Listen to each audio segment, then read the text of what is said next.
Can you explain quickly what happens once you kiss a cod? You in, you are somebody, you are a real buddy. But with the tongue, though.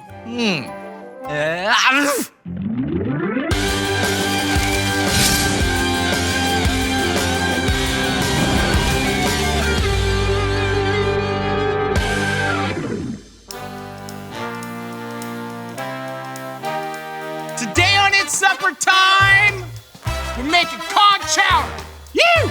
And what goes along with chowder? Parker House rolls and mustard pickles. The inspiration for this meal is being a Maritimer. It's my blood. Growing up in the Maritimes, going to Prince Edward Island to visit my grandfather, my grampy. He used to make a chowder that would knock your socks off. My grandfather, he was a chef, you know. When he retired, he opened up a great restaurant called the Blue Goose Restaurant. And, you know, I miss my grampy. This is a medium dog. First of all, you gotta go find a whole cod. Once you find a whole cod, you gotta bring it home and you gotta butcher it. Have fun with that. Come on my boat as we sail into the ocean. I'm gonna show you people at home how to properly fillet a fish. I remember the first time that I wanted to impress my grandfather by butchering a fish. I literally butchered this salmon like a My grandfather said, I've never seen a fish get killed twice. We are gonna make a fumet for our chowder. A fumet is a fish stock. This cod is a 5 to 6 pound cod. You can see that there's gills in here. So just take your scissors, make a little incision, and you can cut the gills right out. There we go. Because you don't want to put this in the fumet. This will make it really murky. We definitely don't need the gills. Okay, I want to get as much flavor as I can out of this head. And you can see in here, all of this fat in here, the beautiful meat is gonna make an amazing stock for our chowder. So I'm just gonna put this in here for now. We're gonna take our knife and we're gonna run it down the spine. So we have 2 fillets and use your bones as your guide. We're just gonna take the skin off it. So just make a little incision, hold it with your thumb and your index finger, and then you just pull the skin towards you. What's the hardest thing about filleting a fish? Not up. Plain and simple, it takes time, it takes a little patience. So see this line right here, right down the middle? If you don't want to pin bone it, you take your knife and you just cut along the side of it, and then you go along the other side. So then here we go. All the bones are just right in here. Nice and easy. That's a lot easier than picking all those bones out, I must say.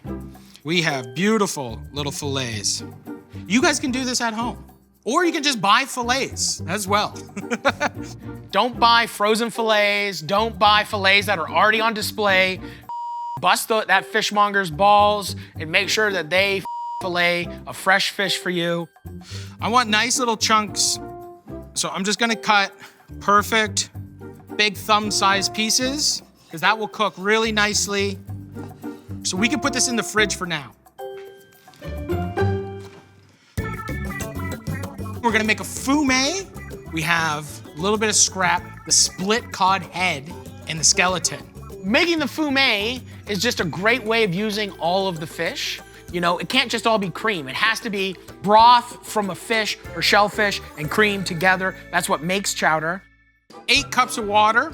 And you want to make sure that you start with cold water because with cold water, as it comes up to a boil, all of a sudden the top is gonna fill with this bubbly kind of scum. We're gonna ladle that off. If you don't remove the scum, it will become very murky and gross. It's not a good vibe. Make sure you skim your fucking scum. I'm just gonna take an onion, place that in there. We're gonna take 1 stalk of celery. Leek, cut that up into large chunks. Beautiful. We have some fresh bay leaf. I'm gonna just put 2 of them in there. We got some parsley, give it a rip, throw it in. A couple thyme sprigs, take it, throw it in. 1 clove of garlic. all of those vegetables, all of those aromatics, herbs, and spices, just elevate it and make sure that you have a full-bodied fumet. We're good for now. We got about 45 minutes for this to cook and then steep, so about an hour. Done. I'm standing in front of my favorite seafood restaurant ever, Honest Wait. And the guy behind it, the owner and operator, John Bill, is a living legend. And he's gonna make me a beautiful, creamy chowder. Let's go.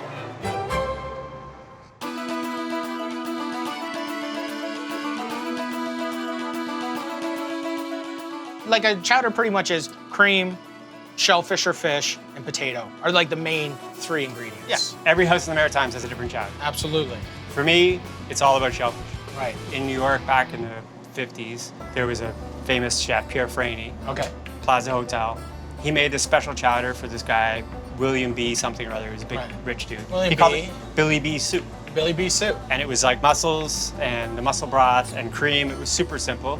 And actually back in the day, because the mussels all had pearls and sand in them, grit in them, Right. they actually tossed the mussels. They just kept the juice. Okay. So the They recipe, just used it just for original the recipe, liquor. Like literally just the juice, throw the mussels away. Amazing. The key, man, is fresh stuff, Yeah. right? And that's the beauty of it. If you have good stuff, you're just gonna make it simple. Yeah. Yeah. So we have a bit of clam juice and clams from BC, the mussels, the mussel juice, potatoes, a little bit of mirepoix, right? Yeah. You know, fennel. So no celery, carrot, onion. no carrot in it. No, I know, radical. What about an asshole that would throw in, imagine a red pepper? Like, should we go eat those Yeah, soups? man, let's do it. Let's go eat some chowder. Chow down on chowder. Chowder. A lot of people don't really maybe know the cod as well as people should. Well, I mean, it's a tragic story, right? You know, like in the 80s, late 80s, whatever, Newfoundland, it was just literally that entire industry got shut down, right?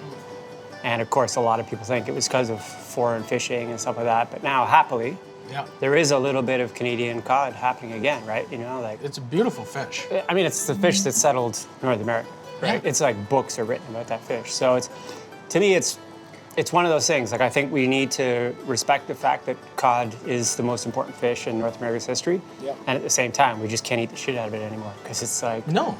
it's You gotta coming be back, careful. but it's slowly, right? They're too easy to catch. You ever gone cod fishing? The first time I They went like they look for a hook, man. Yeah, They're like, the first time I went cod fishing was in Newfoundland. We went out, and the dude he dropped a line into the ocean. It was like the funny, like we were all just laughing. We're like, this is amazing. We're on this like rocky ocean, and you're just pulling up a cod. So you the can- first pull. So you can imagine when they used to string nets like miles wide, Yeah, like they would just be catching cods all like, day long.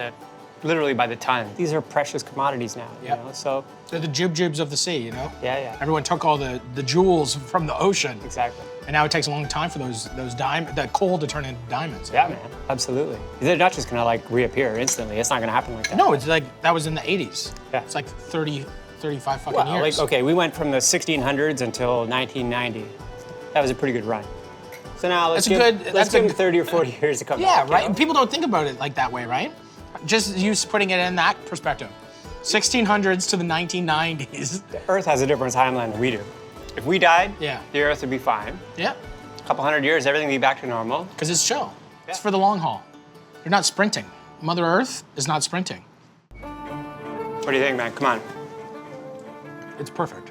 I love the fact that you don't have like a roux, and it's not heavy, it's light. Everyone knows about commodity beef and free-range chickens. But with fish, it just seems, because it's in the ocean, because it's in the lakes and the rivers, it's just not seen. As much as it's important for consumers to start asking for good stuff, the industry has to be there too and provide that, make it easy.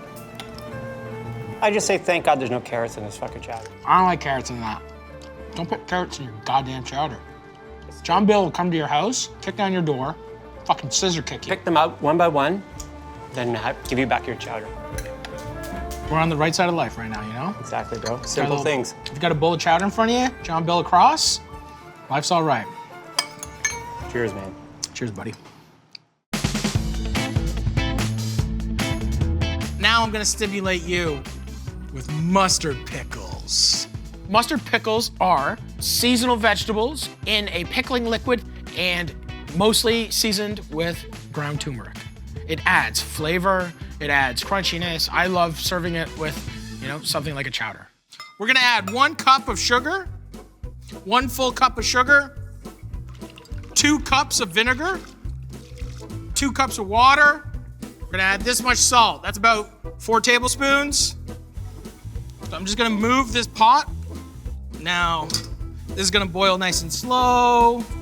So we're just gonna add 2 tablespoons ground ginger, 3 tablespoons ground mustard, and all of this turmeric. That's about 6 tablespoons. We're gonna add just a little bit of celery seed. Not too much, because that shit is crazy. Look at this color. And this is exactly what you want. Oh my God. Ah. Whoa! That tastes like my childhood. My grandfather, he had this amazing garden, and every summer, he would take all the vegetables, and he'd make a giant mustard pickle. His mustard pickles are so fucking good. These are pearl onions. So I'm gonna take the pearl onions, look. We're gonna put those in whole. We're gonna take the red pepper, just take the seeds out. Every dinner, I think, that I grew up having either had mustard pickles on the table or like pickled beets. Red onion. Green beans, we're gonna leave it rather big. I wanna add a leek. I like a lot of onions in mine. Just crack some garlic. We got the cucumbers. I love it, chunky. Cut a head of broccoli in half. You just cube it. We're only gonna need about like a quarter of this cauliflower because there is a lot of mustard pickles going on. I need a bigger bowl. You can serve mustard pickles with anything, man. You can brush your teeth with fucking mustard pickles. It's the greatest thing ever. So this is boiling, the pickling liquid. I'm gonna turn this off. This is good. So quickly, we're just gonna mix all of this up. Oh, mama. We got a little jar here. I'm gonna take the veggies and drop them all in. Look at all the flavors in here. Oh my God, this is beautiful. This is ready in 24 hours. We can put this in the fridge for now. That's how you make mustard pickles.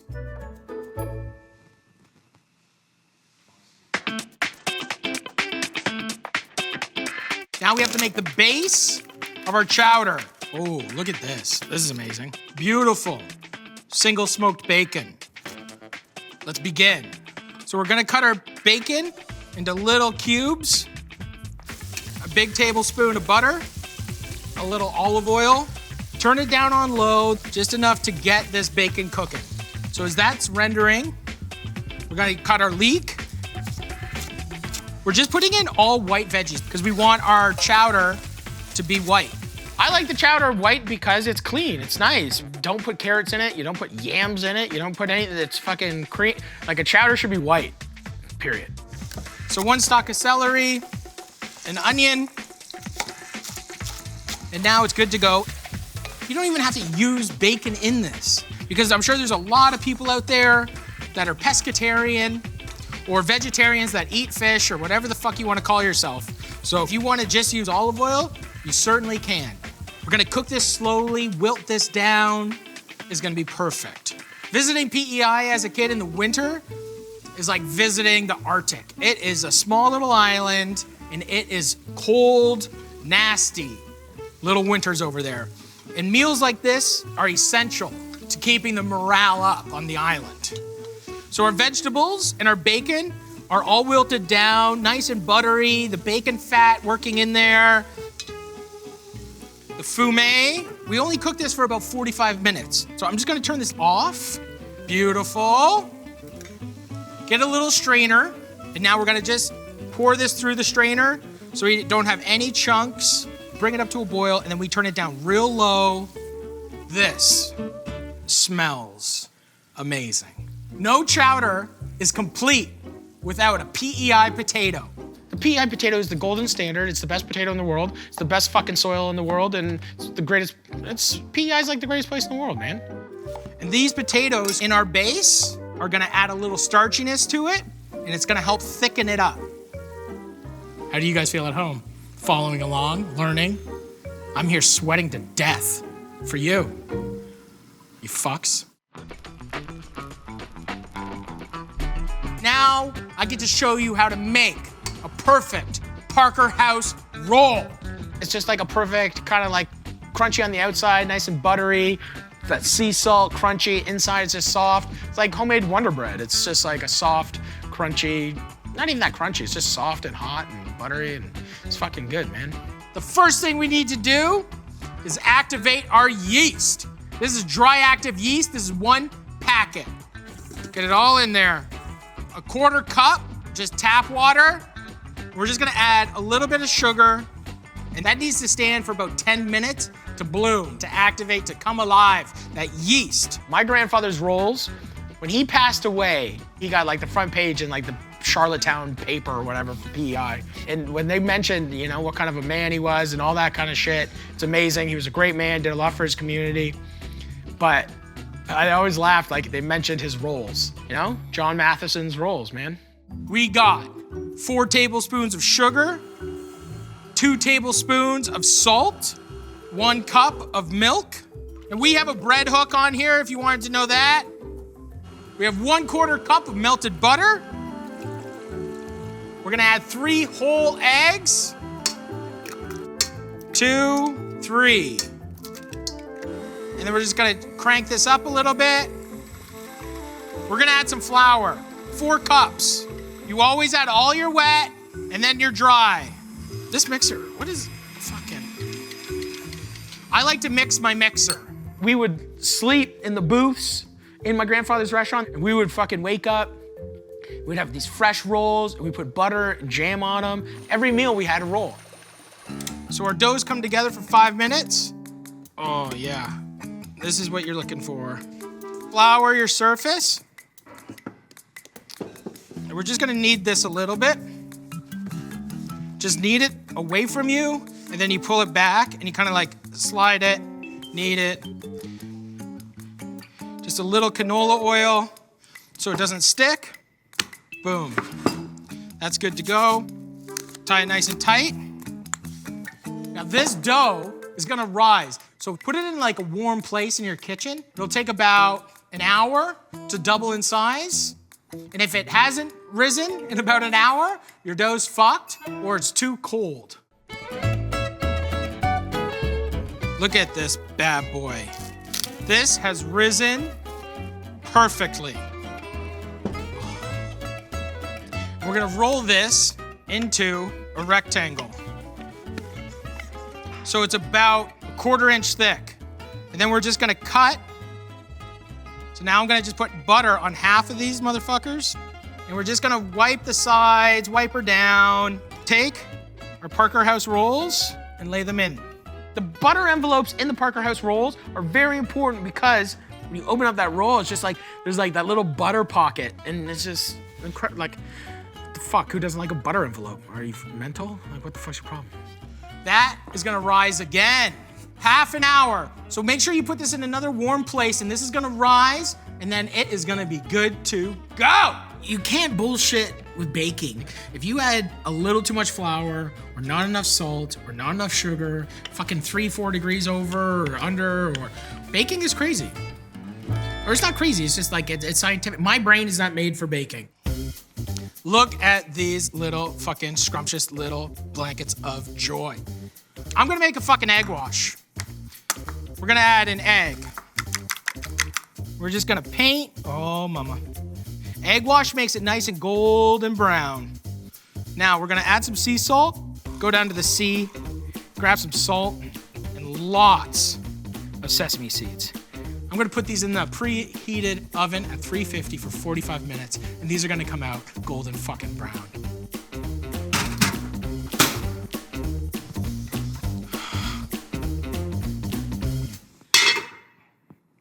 That's gonna be delicious.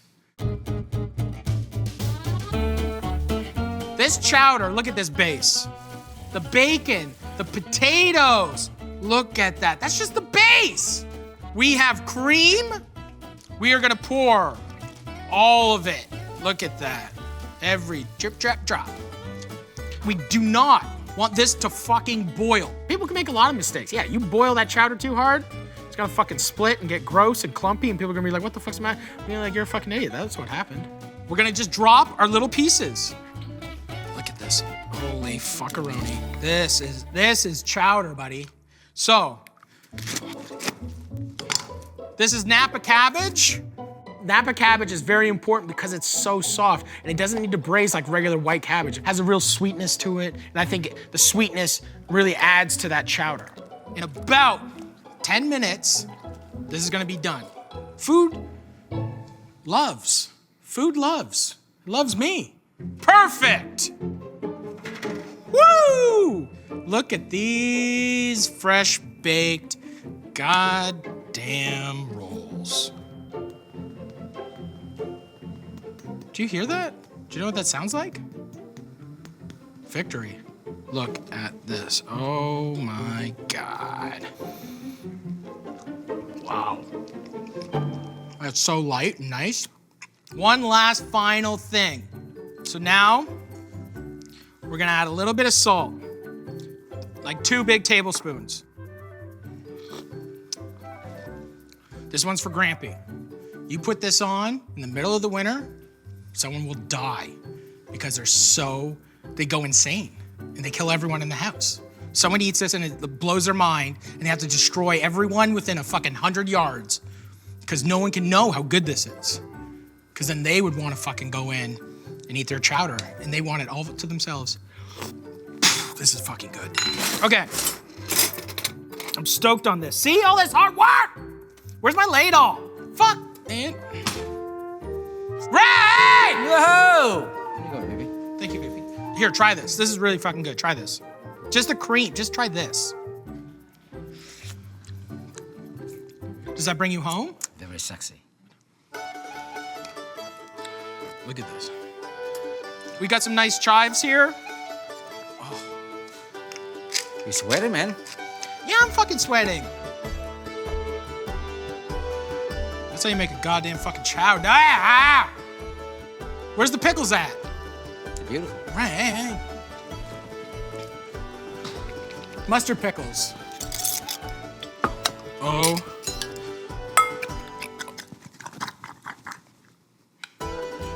That sounds like my buddy's bulldog, just breathing. Look at that, mustard pickles. Today, you got a real piece of who I am. A real piece of my childhood. The Cod Chowder, the mustard pickles, the Parker House rolls, the memories that I've had, and I've passed them along to you guys.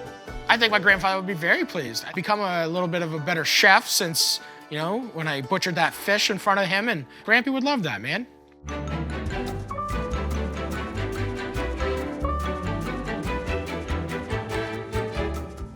My grandfather's world renowned. My grandfather could beat the shit out of your grandfather. My grandfather could beat the shit out of your grandfather. That should be a whole show, grandfathers fighting each other. That'd be great. Because all grandfathers are fucking tough for some reason. It's funny, right? Everyone's grandfather was like tough.